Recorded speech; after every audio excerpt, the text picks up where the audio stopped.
So here we're going to take a look at absolute value functions, which our standard form is this f of x equals the absolute value of x. So with that, let's get a quick review of absolute values, which represent the distance from zero. And something we want to keep in mind is that distance should always be positive. So if we're looking at the absolute value of -3, what we're thinking about is what is the distance -3 is from 0. And what I mean by distance is it's thinking in terms of a number line. So 1, 2, 3, so there's -1, -2, -3. So if we wanted to know the distance between these 2 points of -3 and +0, well, that distance is +3 units. So that right there would translate to a +3. And in short, this is what happens, is that if you're taking the absolute value of a negative number, it turns positive. If it's already positive, like +7 down here, it would remain positive.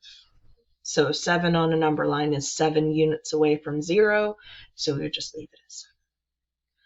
Now, absolute value of 0 is going to just be 0, because if we're asking how far is 0 from 0, well, you don't have to do anything.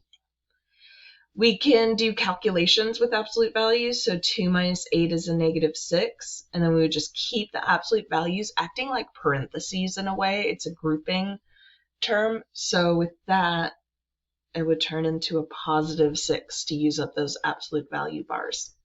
And that can be a tricky part of these, is knowing when do the absolute value bars disappear. It's as soon as you translate it into this distance from 0 idea. So we can simplify through, and then as soon as I'm taking absolute value of just a number, I can go ahead and translate that to its positive part. Okay, here it's going to be acting just like parentheses, so I'd take care of that 2 plus 5, which is 10. So I have the absolute value of 10 minus 7, and this -9 on the outside. 10 minus 7 is a +3. And then when I'm evaluating the absolute value, it's only of the pieces inside. So the absolute value of a +3 is a +3, and I would still have that -9 coming out. So that would simplify to a -6. So even though an absolute value is part of the calculation, we can still get negative results based on the operations that are happening outside of the absolute value. But whenever you have translating from an absolute value and kind of calculating with it, you should end up with a positive output. Okay, next up here we have a -4, and then that's multiplying, just like with parentheses. There's this implied multiplication there. 2 minus 10 is a -8 plus 5. So this is going to be a -4 times, and then the absolute value of -8 will be a +8. So we're going to have a -32 plus 5, which should be a -27. Okay, so there's our little review of absolute values. Now let's start talking about graphs and properties of this function of the absolute value of x. So if I make a quick little table here of values where we input x and then my output is coming from the absolute value, let's say I just go -3, -2, -1, 0, 1, 2, 3. So what's going to happen is if we have a negative input, it turns positive. So we're going to have a 3, 2, 1. Absolute value of 0 is just 0. And then when we take absolute value of positive values, they stay positive. So what we would end up with, here's our 0, 0. Let's go 1, 1, 2, 2, 3, 3, 4, 4, all the way. And we can see this nice slope of +1 coming through on this right-hand side. And then as I go to the left-hand side, I would go -1, +1, -2, +2, +3, +4, all the way across my graph.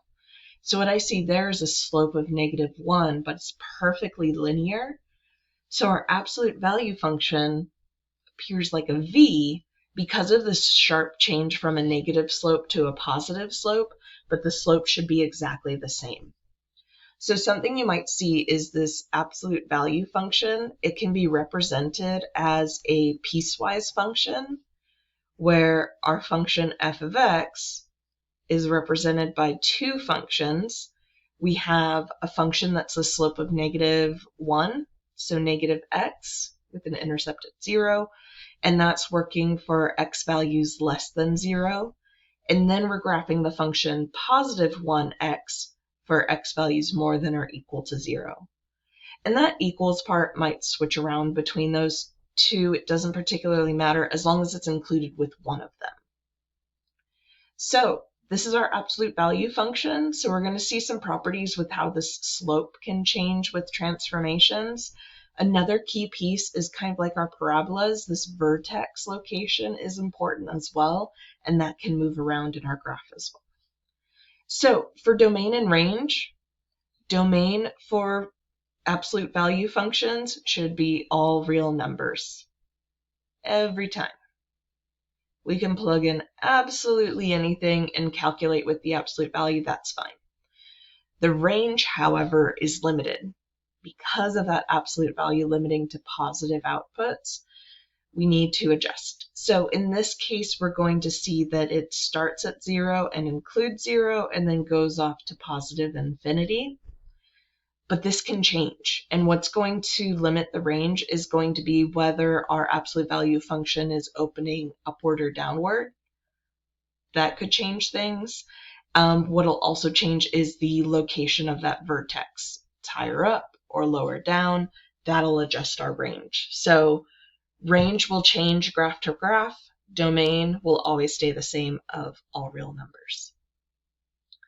Okay, so let's talk about how we could think about solutions in terms of our absolute value function. And let's also talk about some properties that we're starting to see come through here. So we have the negative absolute value of x plus 1 plus 5. And what I want us to think about for a moment is if we think about our parabolas where we had negative, and let's say I wrote this as x plus 1 squared plus 5. If I wanted the vertex of that, and this is in vertex form, my vertex would be a -1, +5. We actually get that same property coming through here because it's really coming from horizontal and vertical shifts of our function. So that +1 moves our function to the left 1, and that +5 moves our function up 5. And what that does is it picks up our vertex, which is usually at 0, 0, and moves it. So what we're seeing here is this vertex of -1, +5, and you can see that in the original form of the function. Then we can see that this one's opening downward, and that's because of this negative out front. So a lot of similar properties to quadratic functions. It's just this is going to have two linear functions making it up, but in terms of vertex and an opening upward, opening downward, same idea. Okay, so let's say we wanted to solve where this absolute value function equals 3. So, and we're just going to do that graphically for our course. So what we'll do is graph a horizontal line at +3 and look for our intersection points. So we're seeing an intersection at -3 and an intersection at +1. So those are going to be our two solutions. We're going to have x equals -3 as well as x equals +1. If we wanted to solve for where our function is more than or equal to 0, and this is a little different, we have, let's see, if I wanted to solve for where it's equal to 0, that's where I would just draw a horizontal line and this would go along the x-axis. But because I want where the function is more than or equal to, I want to look for the values that are above. So what I'm really looking at is where is our function in this region above that line. So what I'm trying to describe with this are the possible solutions where our function is appearing in this region, which our function, it's starting at -6, and because we have equals, we'll include that coordinate. And then we see it's starting from -6 and going until we reach +4. So what we're going to have here is an interval of solutions. So our outputs from our function are more than or equal to 0 when x is between and including -6 and +4.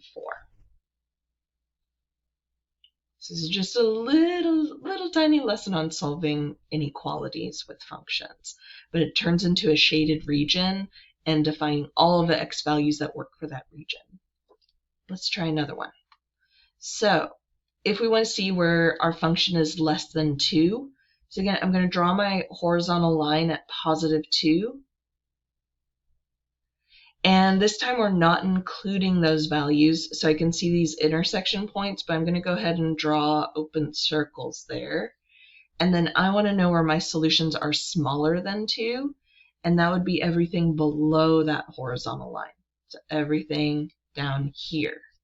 So I'm seeing for my function is everything from -infinity up until we reach the -4, and then starting at +2 and going off to +infinity. So we'd end up with 2 intervals here, from -infinity to that -4, but not including it because we don't have equals, and starting at +2 but not including 2, and going off to +infinity. So with solving inequalities, we're just seeing the region that we're talking about, whether it's above or below that horizontal line, and then we would just describe how those solutions are showing up in terms of outputs of our function.